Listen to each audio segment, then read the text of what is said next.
Buenos días, familia. Buenos días. El Señor les bendiga a todos en esta mañana. Amén. Bueno verlos aquí en casa. Esta que es su casa también. Vamos a la palabra de Dios.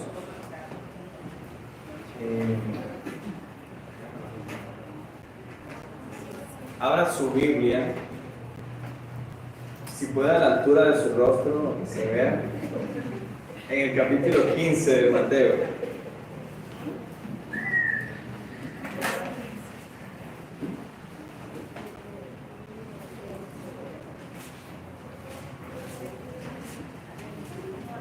Mateo capítulo 15. Hoy vamos a estudiar una porción bien interesante. Quiero leerla en favor de ustedes. Es una historia muy hermosa que nos deja una gran enseñanza. Y yo lo voy a leer en favor de ustedes desde el versículo 21 hasta el versículo 28. Si ya están todos allí, Mateo 15, versículos 21 al 28.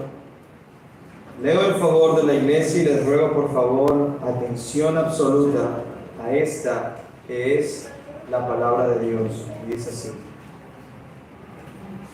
Saliendo Jesús de allí, se retiró a la región de Tiro y de Sidón. Entonces, una mujer cananea que había salido de aquella región comenzó a gritar: Señor, hijo de David, ten misericordia de mí. Mi hija está terriblemente endemoniada. Pero él no le contestó nada. Y acercándose sus discípulos le rogaban: atiéndela, pues viene gritando tras nosotros. Jesús respondió: no he sido enviado sino a las ovejas perdidas de la casa de Israel. Pero acercándose ella, se postró ante él diciendo: Señor, ayúdame. Y él le dijo: no está bien tomar el pan de los hijos y echárselo a los perrillos. Ella respondió: sí, Señor, pero también los perrillos comen de las migajas que caen en la mesa de sus amos. Entonces Jesús le dijo: oh mujer, grande es tu fe, que te suceda como deseas. Y su hija quedó sana desde aquel momento. Amén. Por favor, acompáñenme en orar. Padre Celestial, perfectos son tus mandamientos. Perfecta es tu palabra. No hay error en ella.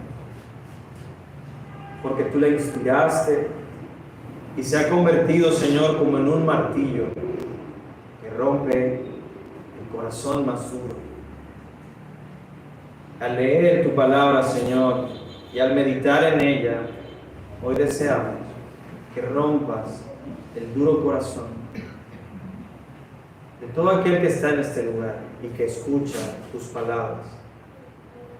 De todo aquel que está en este lugar, a quien tu Espíritu ministra con tu palabra hoy. Por favor, Señor, ayúdanos a contemplar la majestad, la gloria de Jesucristo, como tú te has revelado a través de Él en la Escritura.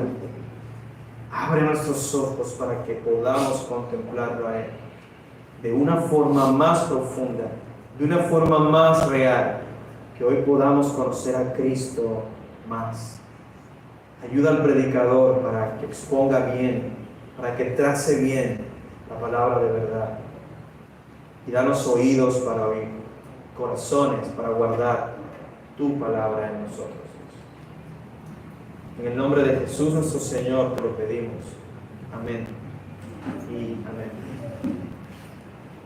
Usted conoce la narrativa del Antiguo Testamento. Usted sabe que desde el principio, desde el libro de Génesis, Dios ha hecho una distinción especial hacia su pueblo especial de entre todas las naciones. Por ejemplo, desde el principio, a Dios le agradó más la ofrenda de Abel que la de Caín. En medio de una generación perversa, Noé halló gracia delante de los ojos de Dios y él y su familia fueron rescatados. de una nación pagana como Ur de los Caldeos, Dios escogió a un anciano y su esposa anciana para de ellos hacer una nación especial. Dios libertó al pueblo de Israel de Egipto para atravesarlo por el desierto y Él mismo con su poder introducirlo al territorio cananeo y les da a esa tierra como la tierra prometida, se las entrega. Y en ese momento Él está haciendo distinción entre Israel y el resto de las naciones. Es más, cuando Israel entra a la tierra prometida, de muchas formas Dios le advierte muchas veces a Israel que no debía ser como las personas en Canaán. Él les advierte que no debían mezclarse, emparentar con ellos. Él les advierte que no debían compartir la tierra con ellos, para que las costumbres de los cananeos, que eran impías, no los contaminaran. El rechazo de Dios hacia los cananeos no era porque a Dios le faltaba compasión hacia ellos. Más bien, la destrucción se tardó en llegar a los cananeos porque Dios tuvo paciencia de esta gente. Él le advirtió cuando Jacob estaba vivo, a Jacob, que iba a sacar a su pueblo de Egipto para llevarlo a Canaán porque todavía no había llegado al colmo la maldad de los cananeos. Entonces usted sabrá que cuando Israel cruza Jordán, ya había llegado al colmo la maldad de los cananeos. Por eso el juicio de Dios se hace llegar destruyendo a estas naciones. Israel debía someter a estas naciones, no porque Israel era mejor, sino porque Dios estaba llevando juicio a esas naciones. Entonces estamos viendo una nación que Dios ha escogido, una nación que Dios está santificando y sacando de Canaán a sus habitantes como parte de su juicio soberano y cumpliendo la promesa que le dio al pueblo de Israel. Eso es distinción. Y esa dinámica, y cuando Israel no obedeció a esa dinámica de ser distintos a los demás pueblos, fallaron delante de Dios, desobedecieron a Dios y trajeron para sí mismos el juicio de Dios. Dios tiene un interés especial en que su pueblo sea diferente al resto de las naciones, que sea santo como Dios es santo. Es por eso que en esta narrativa de Mateo, ver que Él nos cuenta la interacción que hay entre un israelita y una cananea es bastante contraintuitivo. Algo contraintuitivo es que tú no lo esperabas, no lo veías venir, es algo que incluso te pone a pensar, ¿cuál es el propósito de Mateo al escribir estas cosas? Recuerda que Mateo escribe este evangelio para convencer a la comunidad judía de sus tiempos de que Jesús es el Mesías, el Rey prometido que vino a redimir a su pueblo. Y que los judíos vieran entonces a Jesús moverse hacia donde se movió. Y hablar con una mujer cananea era algo que simplemente no veían venir.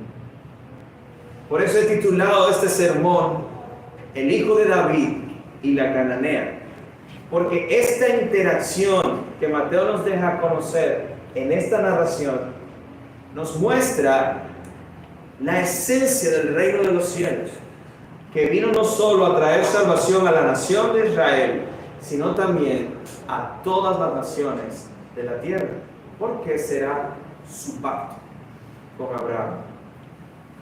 Comencemos entonces considerando este texto, este pasaje, dejándonos llevar por la dinámica, la interacción que hay. Primero vemos la petición que hace la mujer cananea, luego vemos la respuesta del Hijo de Dios, del Hijo de David, luego vemos la insistencia de la mujer cananea y finalmente conocemos la respuesta compasiva del Hijo de David. Esa va a ser la dinámica de nuestra meditación en esta mañana. Comencemos entonces con lo primero, la petición de la cananea. Les decía que Mateo tiene un propósito con contar esta historia, porque hasta el capítulo 15 nosotros hemos visto que el ministerio de Jesús se ha desarrollado en la comunidad judía, entre los israelitas. Incluso cuando Él llama a sus discípulos y los envía a predicar el Evangelio, Él les hace énfasis. Van a ir a las familias de Israel, ¿verdad? Y anteriormente, al principio de este capítulo 15, vemos a Jesús debatiendo en Genezaret con unos fariseos y escribas que vinieron desde Jerusalén para cuestionar y discutir lo relacionado a la contaminación y purificación del hombre según la ley, lo cual Jesús aprovechó para señalarles su hipocresía y su incredulidad, porque ellos, por más de que vieran milagros, señales, escucharan la enseñanza de Jesús, no podían ver en Jesús el reino de los cielos acercándose. No lo podían ver. Y ahora aquí es donde viene este contraste fascinante en la narrativa de Mateo, porque nos cuenta en el versículo 21, saliendo Jesús de allí, se retiró a la región de Tiro y de Sidón. Si tú fueras un judío de esos tiempos, esto te hubiese sacado de tu comodidad. Ven acá, ¿qué está pasando aquí? Jesús está desarrollando su ministerio entre los israelitas. ¿Qué fue a hacer a Tiro y Sidón? Tiro y Sidón son dos ciudades que quedaban al norte de Israel, que ya no eran parte de la nación israelita. Eran ciudades paganas, eran ciudades gentiles, eran ciudades donde probablemente había algunos israelitas que en el exilio fueron a vivir allí, ¿verdad? Y quizás había allí una sinagoga, por lo que luego nos cuenta Hechos de los Apóstoles, que en ciudades hacia el norte pues habían sinagogas de judíos, de israelitas, pero no era una ciudad reconocida por su fervor hacia el Dios de los judíos o el Dios de Israel. Eran más bien naciones cosmopolitas, en donde las personas de diferentes creencias podían concurrir, hacer negocios y vivir. Esta entonces es una región completamente gentil, y recuerden que cuando hablamos de gentil no necesariamente es porque eran amables. La palabra gentil alude más bien a personas o pueblos que no son del pueblo de Dios, que no son israelitas, que no hacen parte del pueblo de Dios. Ahora, Mateo no oculta a sus lectores este hecho. Él pudo haber pasado por alto. Recuerda que él no contó todos los milagros, todas las conversaciones. Los apóstoles no escribieron todas y cada una de las interacciones que Jesús tuvo en su ministerio, pero él quiso añadir esta aquí. ¿Pero por qué? Si tú conoces un poco de la profecía del Antiguo Testamento, tú vas a encontrar que Tiro y Sidón siempre fueron ciudades a las que Dios les decretó juicio, eliminación. Si tú vas al capítulo 27 y 28 de Ezequiel, tú vas a encontrar allí que Dios establece un juicio de destrucción a Tiro por ser una ciudad que promueve el pecado y la rebelión contra Dios. Incluso hay un juicio hacia el rey de Tiro. Y el rey de Tiro es un tipo en este mensaje profético a Satanás, que es el príncipe de este mundo. Porque él estaba desarrollando una agenda anti-Dios en esos tiempos. Y Dios entonces había decretado un juicio para Tiro y para Sidón. Sin embargo, para la mente del judío de los tiempos de Jesús, Tiro y Sidón representaban lo que para nosotros hoy como cristianos entendemos por el mundo, ¿no? Hoy nosotros decimos el mundo para referirnos a toda esa corriente humana de pensamiento que es contraria a Dios. Es decir, para todo aquel que no es cristiano. El que no está en Cristo está en el mundo. Esos son como los dos bandos, ¿verdad? En aquel tiempo, para el judío pensar en un gentil de Tiro y de Sidón era como hablar de una persona que no hace parte del pueblo de Dios. Sin embargo, si tú te das cuenta qué es lo que Mateo está haciendo aquí, está mostrando cómo los judíos están rechazando a Cristo, su mensaje, sus señales, no lo pueden ver como el rey. Ahora te muestra que el rey se va a una ciudad o a unas ciudades gentiles Y eso tiene un mensaje detrás. ¿Cuál será? Dice el versículo 22. Entonces una mujer cananea que había salido de aquella región comenzó a gritar: Señor, hijo de David, ten misericordia de mí. Mi hija está terriblemente endemoniada. En las palabras de esta mujer nosotros estamos viendo entonces hacia dónde se está dirigiendo Mateo en su narración. ¿Por qué? ¿Qué nos dice primero el texto acerca de esta mujer? Que era una mujer cananea. Cananea. Si era cananea, es porque no es israelita. Y él hace el énfasis ahí de que esta mujer no es israelita. Sin embargo, ella comenzó a hacer una declaración a gritos. A gritos. No sabemos cómo es que una mujer gentil pudo reconocer en la persona de Jesús. Ella no dijo: oye tú, profeta, oye tú, hacedor de milagros. No, ella clamó, gritó a Jesús desde la distancia diciéndole: Señor, hijo de David. Y esta declaración no es arbitraria. No es como que ella no tenía más nada que decir. Ella estaba hablando, estaba confesando algo de lo cual ella ya se había informado. Y esto es lo importante aquí. Porque ella estaba reconociendo algo que los israelitas debían reconocer. ¿Sí ves el contraste? Los israelitas estaban rechazando a Jesús. Pero esta cananea estaba reconociendo y estaba declarando algo que los israelitas no estaban declarando a gritos. Que Jesús es Kyrios, el Señor. Inclusive en la costumbre hebrea, la palabra Kyrios era más bien pronunciada como Adonai, el Señor. Y este era un título que el hebreo lo usaba para referirse solamente a la realeza, a aquella persona que era el ungido de Dios y que gobernaba y tenía autoridad sobre el pueblo de Dios. Incluso este término en griego, Kyrios, era el que se usaba en el Imperio Romano para referirse a César. La gente solía confesar: César es Kyrios. César es el Kyrios. Por eso es que la confesión cristiana que Pablo menciona en Romanos 10, de que si confiesas con tu boca que Jesús es Kyrios, te podía meter en problemas en un imperio en donde solamente César era Kyrios, con autoridad para gobernar. Así que esta confesión no es cualquier confesión. No es como nosotros que hoy le decimos Señor hasta el Señor que vende los aguacates. La palabra Kyrios era usada solamente, exclusivamente para referirse a alguien con autoridad. Quizás en inglés existe una diferenciación en estas cosas. En inglés se le llama Lord solamente a estas personas que gobiernan, tienen algún tipo de nobleza o autoridad de gobierno.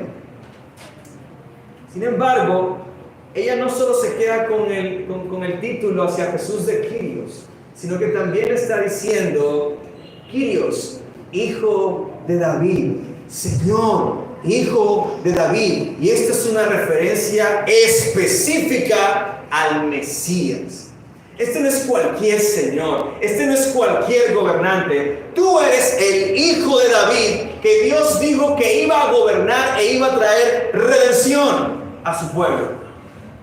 Esto nos deja ver a nosotros que ella conocía la profecía, porque si no, no hubiese usado el título hijo de David, porque este título hijo de David, el judío entendía que era una referencia al Mesías que habría de venir, porque Dios hizo con David un pacto en donde le prometió construir un linaje del cual vendría un hijo de David que se sentaría sobre su trono y que su trono sería eterno.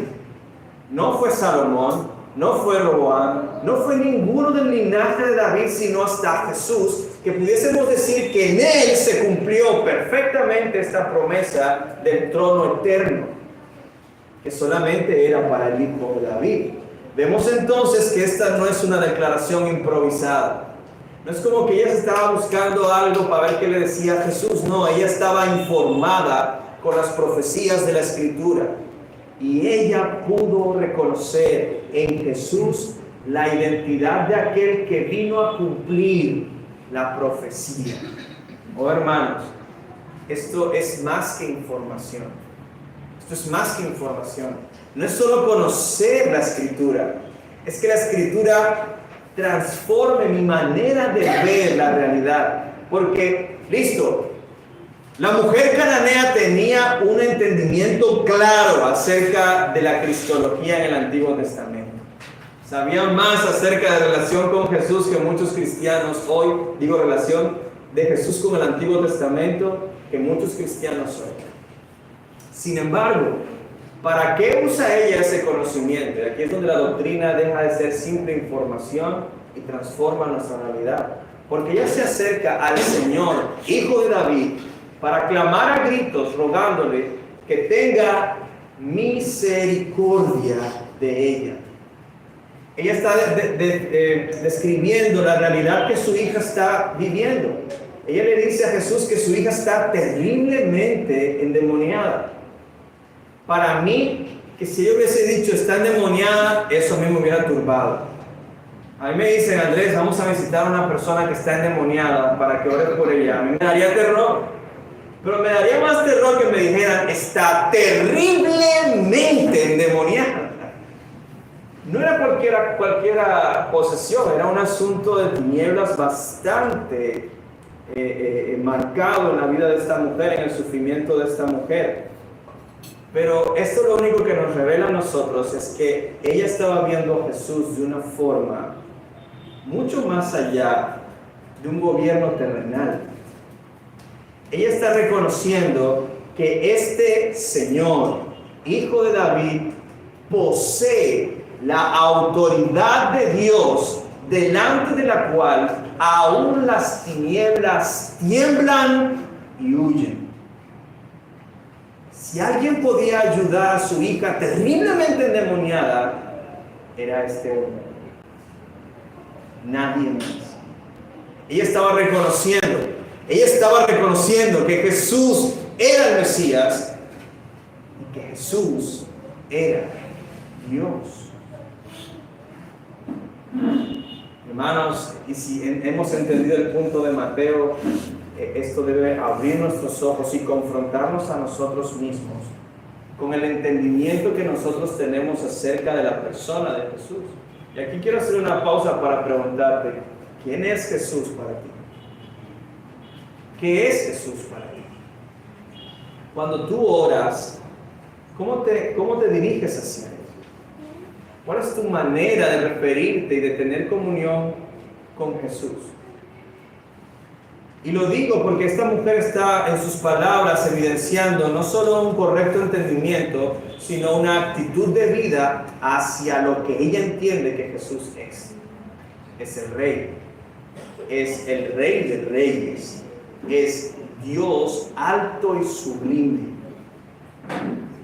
Hermanos, yo creo que uno de los pecados de nuestra generación como creyentes es el no tener un entendimiento profundo acerca de la persona de Jesús. Yo creo que a muchos cristianos les falta conocer verdaderamente a Jesús. Incluso lo que tú digas que es Jesús para ti puede definir incluso tu destino eterno. Y lo digo porque podemos llegar a sentirnos tan cómodos con una imagen superficial de Jesús que no despierta nada en nuestros corazones. Por eso es que tú ves que personas se pueden referir a Jesús como el man. El man está vivo. Y no les remuerde la conciencia. Yo no he entendido quién es Jesús. ¿Cómo te vas a referir a la realeza de esa manera? O aquellas personas que jocosamente dicen, no, sí, yo, Chuchito lindo sabe cómo soy yo. Chuchito lindo. ¿Tú con quién crees que estás hablando? ¿O a quién crees que te estás refiriendo? Recuerda, los demonios ven a Jesús y tiemblan. ¿Cómo ves tú a Jesús? ¿Qué es Jesús para ti? No, para mí Jesús es un personaje histórico. Pero es que eso no es todo lo que Jesús es. No lo estás viendo como debes verlo. No es que Jesús fue un gran profeta. No, Jesús fue más que un profeta. No, yo veo a Jesús, y mira esto, muchos cristianos de manera práctica ven a Jesús como el hacedor de milagros a mi servicio. Y por eso se atreven a decir, yo decreto, como si tuvieran algún tipo de autoridad sobre él. Yo demando, yo ordeno. ¿Con quién crees que estás hablando? ¿A quién crees que te estás dirigiendo? Tú deberías estar temblando de reverencia al dirigirte al Kyrios de Dios, al Rey que está sentado sobre su trono y de su mano depende el segundo de vida que tú tienes en este momento. Amados, lo que conocemos acerca de Jesús nos transforma la manera en que vemos nuestras vidas, incluso nuestra oración. Por eso la respuesta del Hijo de David, que es nuestro segundo encabezado, se hace ver de una forma bastante interesante. Dice el texto que ante el reconocimiento de esta mujer cananea, dice el versículo 23, pero él no le contestó nada. Incluso los discípulos, al ver que Jesús no contestaba nada, se acercaron y le rogaron. No sabemos por qué, cuál es la intención. No sabemos si es que ellos sintieron compasión y dijeron, ay Jesús, por favor atiéndela. O que ya estaban tan cansados, ya hazle ver que no la vas a atender, pero dile algo. No lo sabemos. Pero ellos llegan y le ruegan a Jesús. Viene detrás de nosotros gritando. Imagínate esa escena, ellos van por el camino, las personas alrededor estaban observando la escena y esta mujer gritando, Señor, si ellos están hastiados de eso, es porque ya lo está repitiendo una y otra vez, Señor, Hijo de David, ten misericordia de mí, mi hija está enferma, mi hija está endemoniada, perdón, Señor, Hijo de David, ay ya. Imagínate esa escena y Jesús no dice nada, no le está respondiendo de ninguna manera. La narración nos muestra entonces un gesto de parte de Jesús diferente a lo que hemos leído hasta este momento. ¿Por qué? Porque desde el capítulo 4 que Jesús comenzó su ministerio en Galilea, luego de ser bautizado, lo único que hemos visto una y otra vez es a Jesús movido a compasión hacia las personas. Dice que de todas partes traían endemoniados, enfermos, cojos, lisiados, y Jesús los sanaba. Jesús les extendía misericordia. Incluso en el capítulo 14 dice que las personas cuando tocaban el borde de su manto eran sanadas. Y Jesús permitía eso. Y Jesús les extendía gracia a Israel y a sus enfermos. Pero en este momento vemos a un Jesús que intencionalmente está siendo indiferente. ¿Por qué? ¿Por qué? El mismo texto nos responde en la respuesta que le da a sus discípulos en el versículo 24: no he sido enviado, sino a las ovejas perdidas de la casa de Israel. Esa es la razón. Jesús les dice a sus discípulos que su misión de rescate en esta primera etapa del reino era exclusivo a las familias de Israel. Él viene a las ovejas perdidas de Israel. Y aquí hay una implicación importante que luego Pablo en Romanos va a explicar un poco más. Dentro de Israel había un verdadero Israel. Me explico. El hecho de que alguien sea de nacionalidad israelita, eso no lo convierte en miembro del pueblo de Dios. Solamente aquellos que creen en Jesús como el Mesías verdaderamente son el pueblo de Dios. Por eso Pablo, casi que rasgándose las vestiduras, dice: ay, si yo pudiera ser anatema y que mis hermanos judíos conocieran al Mesías, lo hicieran. Porque Jesús vino a mostrarles a ellos y no creyeron. A los suyos vino, dice Juan en capítulo 1, y los suyos no le recibieron. Pero a los que le recibieron, incluyendo a los israelitas que lo recibieron, les dio la potestad de ser llamados hijos de Dios. Solamente hay un pueblo al que se le llama hijo. Y no es a los israelitas nacionales o por etnia, sino a los que son israelitas por la fe. Quiere decir entonces que Jesús vino por el remanente. Ese remanente que los profetas decían en el Antiguo Testamento es que en Israel hay un remanente que Dios ha guardado para él. Esas ovejas perdidas. Pero los discípulos todavía no entendían todo esto. Sin embargo, en esta oportunidad el rey, el hijo de David, se mostró genuina. Aquí no es como que Jesús estaba engañando a la mujer. Recuerda que Jesús nunca miente. No es como que Jesús está haciéndole una broma a esta mujer. Él está siendo genuinamente indiferente a la necesidad de esta mujer. Pero aún en esa indiferencia de Jesús había un propósito especial. Y esta verdad nos recuerda, escucha iglesia, que Jesús tiene todo el derecho de hacer nada respecto a tu situación. Jesús no está obligado a sanar a cada enfermo o a cada cristiano enfermo que hay en el mundo. Jesús no está obligado a nada para con la humanidad. Más bien, lo que sí está obligado Dios es a ser justo. Y lo milagroso de la actitud de Jesús es que Él está mostrando la compasión de Dios para con una humanidad que no merece y a la que Dios no le debe nada, nada.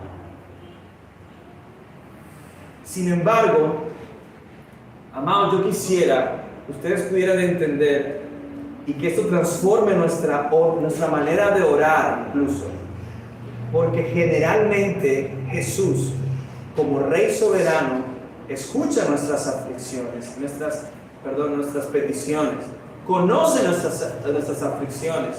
No es un mal pastor, pero Él suele permitir las aflicciones, Él suele permitir el dolor, Él suele permitir las pruebas en la vida de los cristianos para fortalecer su fe. Y este es el gran principio para nosotros. Dios permite la aflicción, permite las dificultades para fortalecer tu fe. Aún en eso que Él permite y que parece indiferente a nuestra necesidad, Él está haciendo algo. Esa indiferencia no es sin propósito. Por eso vemos que esta indiferencia lo que hace es despertar en la mujer cananea una insistencia, y ese es el tercer encabezado. La insistencia de la cananea. La persistencia de esta mujer no fue arrogante, no fue como diciendo, oye Jesús, no me vas a ser indiferente, yo te ordeno que hagas esto, yo ya he decretado y he confesado la palabra y tú tienes que hacerlo porque lo dije en el nombre de Jesús, como muchos ridículamente hacen en sus oraciones públicas, lo cual refleja que no conocen a Jesús. No tienen idea de a quién se están refiriendo. Por eso, en vez de altivez, esta mujer revela una humildad que debe caracterizar a todo aquel que se acerca a Jesús. Ella viene clamando a Jesús. El texto no nos deja saber si fue que ella escuchó la conversación que Jesús tuvo con sus discípulos o que sus discípulos le comunicaron, pero ella supo que Jesús respondió diciendo, yo no vine a los gentiles, yo vine a las familias de Israel, a las ovejas perdidas de Israel. Y ella se acerca y se postra delante de Él diciendo, Señor, ayúdame, ayúdame. Hermanos, cuánta reverencia hay en estas palabras. Ella sabe que no es parte del pueblo de Dios. Ella sabe que no es israelita, es consciente de eso. Sabe que Jesús es el Mesías de Israel. Y ella no está exigiéndole al Mesías algo para ella. Ella lo que está haciendo es apelar a la compasión que ella sabe que hay en Jesús. Porque Él es el Mesías. demostrando entonces con esta humildad y esta súplica que esta mujer tenía un entendimiento acerca de Jesús mucho más profundo que la de muchos en Israel. Y por fin Jesús entonces rompe el silencio hacia ella y le dijo, versículo 26, no está bien tomar el pan de los hijos y echarlo a los perrillos. Yo no me hubiera sentido mejor con esa respuesta. La referencia es bastante ofensiva. Imagínate esa respuesta en estos tiempos. Imagínate Jesús aquí predicando y diciendo, no es correcto ministrarles a ustedes como perrillos que son. Muchos no volverían a la iglesia. Incluso recuerdo que hace un tiempo una mujer que solía congregarse acá dejó de venir y me la encontré en la calle y le pregunté, ¿por qué no has ido más a la iglesia? Y ella me decía, lo que pasa es que las últimas veces que fui a la iglesia, la predicación de Eduardo y tuya se enfocó fue en mí y en mi pecado. Porque yo sé que ustedes saben que yo vivo en pecado. Y entonces yo me sentí persuadida todo el tiempo, en cada culto. Yo dentro de mí pensaba, caramba, es como si ella fuera tan importante, ¿no? Que el culto se va a dirigir hacia ella, pero así pensamos, ¿verdad? Entonces ella decía, y decidí no ir porque yo salía de la iglesia sin esperanza y me sentía condenada. Lo que yo le dije a esa mujer en ese momento fue, yo lamento muchísimo que nuestra manera de presentarte las buenas noticias de redención te haya ofendido y no hayas cerrado tu corazón y no hayas alcanzado a escuchar el resto del mensaje. Porque tanto Eduardo como yo nos cuidábamos mucho, nos cuidamos todavía, de no simplemente decir a las personas, ustedes son pecadores, porque eso no tendría ningún sentido. La buena noticia es que a ustedes pecadores, Cristo los vino a salvar. Le decía yo a ella, me duele que no hayas escuchado lo más lindo del mensaje, porque la convicción de pecado que ahora tú tienes era necesaria para que pudieras ver lo buenas que son las noticias del perdón que en Cristo hay para ti. Lo que Jesús puede hacer con una pecadora como tú, como yo. Por eso, aunque esta referencia que Jesús está haciéndole a esta mujer es bastante ofensiva, porque Jesús no solo le está diciendo, tú no eres hija. Piénsalo, esas son las palabras de Jesús. Tú no eres hija. Tú no mereces comer de la mesa de los hijos. Y no solo eso, sino que le está diciendo, tú más bien eres como un perrillo. Y no es como las mascotas que nuestra generación tiene, porque hoy incluso las personas aman más a sus mascotas que a sus hijos. Yo los he visto perfumados, invirtiendo en un montón de dinero, hasta cochecitos de perro. En mis tiempos el perro salía al lado de uno. Ahora uno lleva al perro en un coche. Y he visto unas cosas con los perros y los gatos que uno queda así como, caramba, ¿en qué momento cambiaron las cosas? No era este tipo de mascotas de las que Jesús está hablando, era más bien algo como lo que usted ve en las rancherías. Estos perritos no están allí porque son el centro de la familia, ¿no? Más bien, si usted va a una ranchería, usted va a ver que el perrito se acerca casi siempre a los niños, ¿no? Porque cuando el niño se le caiga la presa, ahí está el perro para agarrar la presa. Ellos comen de las migajas y por eso usted los ve que están tan flaquitos los pobres. Porque ellos están allí es para eso, ¿no? Para comer de las migajas. Y esta, aunque es una forma degradante para referirse a alguien, en nuestros tiempos sobre todo, son palabras escogidas por Jesús no para insultarla. Una vez más te digo, Jesús no puede pecar. Y Jesús no está pecando contra esta mujer. Jesús no la está insultando. Jesús le está haciendo ver su realidad tal cual es, sin omitir detalle. Y por eso, amados hermanos, nosotros hablamos del pecado tal cual es. Y si tú te sientes redarguido, no es obra del predicador, es obra de Dios. Porque Dios quiere que tú conozcas la condición de pecado en la que estás. Porque es necesario que ella entendiera cómo era su condición delante de Dios, para que entonces pueda ver su necesidad de la gracia redentora que solamente hay en Jesús. Era necesario que ella se viera a sí misma como alguien que está lejos de Dios, no solo por ser cananea, sino por ser pecadora. Llegar a ese reconocimiento, por terrible que parezca, es lo mejor que nos puede pasar en la vida. Porque el hecho de que podamos ver nuestra condición, que estamos en enemistad con Dios por nuestro pecado, es lo primero que el Espíritu Santo hace en el corazón de todo aquel a quien Dios está salvando. En Juan 16:8, Jesús le dice a sus discípulos: cuando el Consolador venga, Él convencerá al mundo de pecado, de justicia y de juicio. ¿Quién es el que trae convicción de pecado a mi corazón entonces? El Espíritu de Dios. ¿Qué es lo que Jesús estaba tratando de convencer a esta mujer? ¿De cuál era su condición? ¿De cuál era su condición? ¿Y cómo sabemos que el Espíritu de Dios estaba obrando en el corazón de esta mujer? Porque ella no se ofendió con lo que Jesús le dijo, sino que su fe fue despertada por Dios. Ella respondió, versículo 27, sí, Señor. Yo soy un perrillo, yo no soy hija. En eso has hablado, ¿verdad?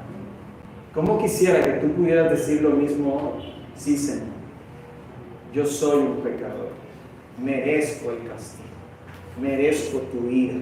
No merezco tu compasión. No merezco tu bondad. En eso tienes toda la razón y eres justo en tu juicio. Pero también los perrillos comen de las migajas que caen en la mesa de sus amos. Esta respuesta nos deja ver, hermanos, que siendo consciente de su indignidad, ella reconoce que una migaja de la misericordia de Jesús sería suficiente para sanar a su hijo. Porque recuerda que eso fue lo que ella le pidió al principio. Señor, hijo de David, ten misericordia de mí.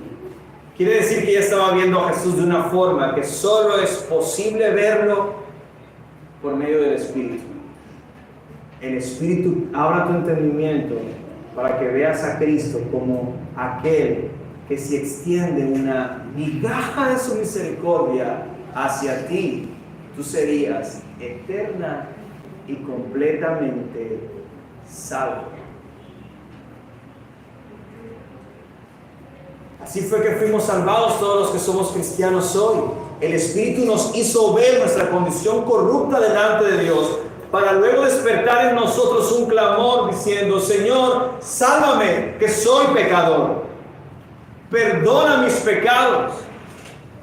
Y que pudiéramos ver a Jesús como el único en quien tenemos esperanza de salvación. Martín Lutero, hablando de su experiencia de conversión, expresó estas palabras: me miré a mí mismo y vi imposible salvarme. Eso fue lo que le pasó a esta mujer, eso fue lo que te pasó a ti, eso fue lo que me pasó a mí. Pero él continúa: miré a Jesús y vi imposible perderme. Esa fe preciosa fue la que fue despertada en el corazón de la cananea. Y esa fe ni siquiera venía de ella, sino que es un regalo que el Espíritu Santo da a las personas que se acercan a Jesús para ser salvos.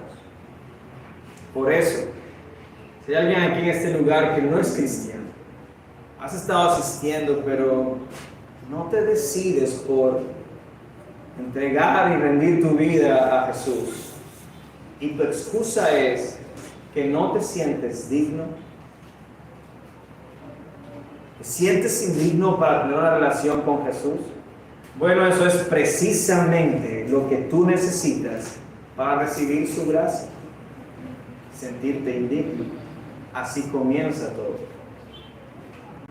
Si lo puedes ver, gloria a Dios.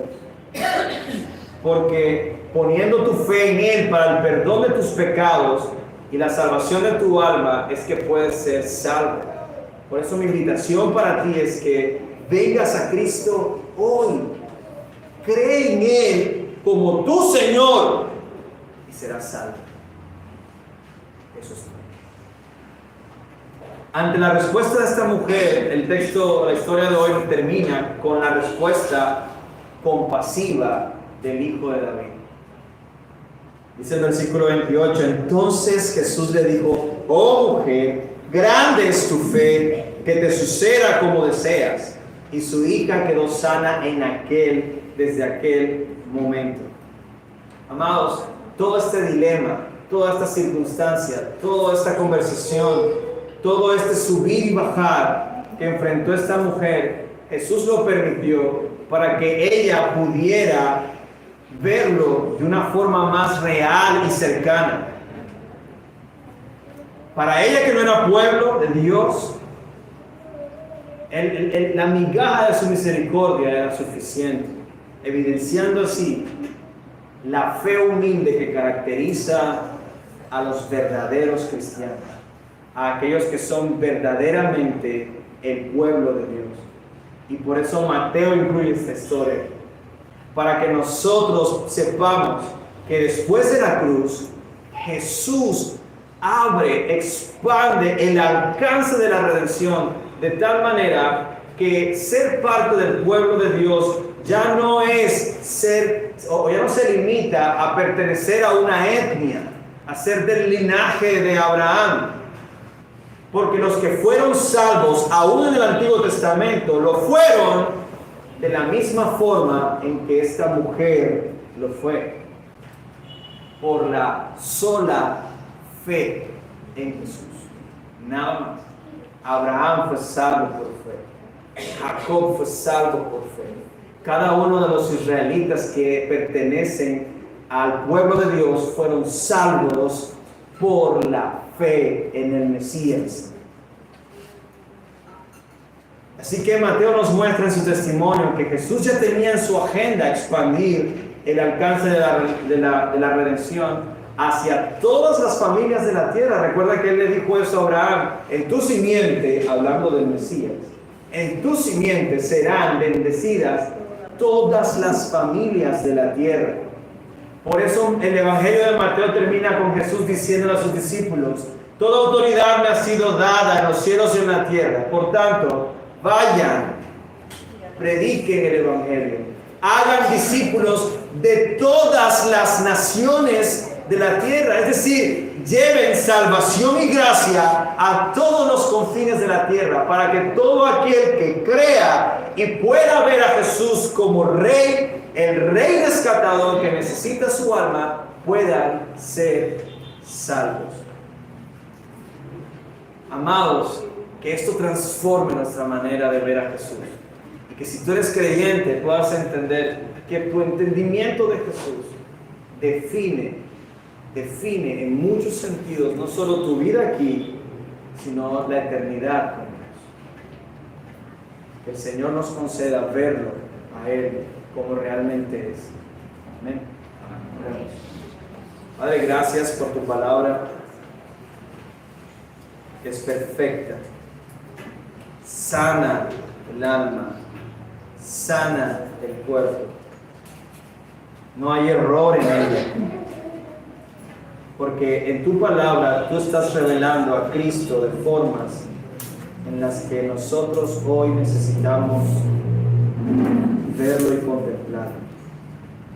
Ayúdanos, Señor, a crecer en nuestro entendimiento del Mesías. Ayúdanos a crecer en reverenciarlo por nuestra devoción, con nuestra alabanza. Porque como cantábamos, Señor, Jesús es más grande de lo que podemos imaginar. No nos podemos conformar con lo que creemos que conocemos acerca de Él. Porque a veces nuestro pecado nos revela que no lo conocemos como deberíamos conocerlo. La aflicción que tú permites, oh Señor, sea un instrumento de tu gracia para dejarnos conocer la gloria del Salvador. Así como confesó Job al final de su sufrimiento, de oídas había oído, Señor. Pero a través de esta aflicción mis ojos ahora te pueden ver. Oh Señor, aumenta nuestra fe. Aumenta nuestra confianza en ti. Aumenta nuestro entendimiento y conocimiento de ti. Nada más deseamos. Gracias por dejarnos ver en esta historia tu compasión hacia el pecador, hacia aquel que es indigno, hacia aquel que no merece.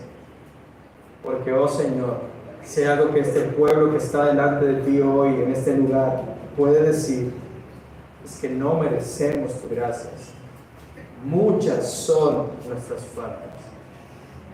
Pero bendito sea tu nombre, oh Señor, porque tu gracia es mayor. Pudiéramos conformarnos con una migaja de tu misericordia, oh Señor. Pero a ti te ha placido dárnosla tan abundantemente como la luz del amanecer que disipa toda tiniebla en la mañana, cuando nuevas son tus misericordias para con nosotros, oh Señor. A ti sea la gloria en medio de tu iglesia, oh Señor. Amén.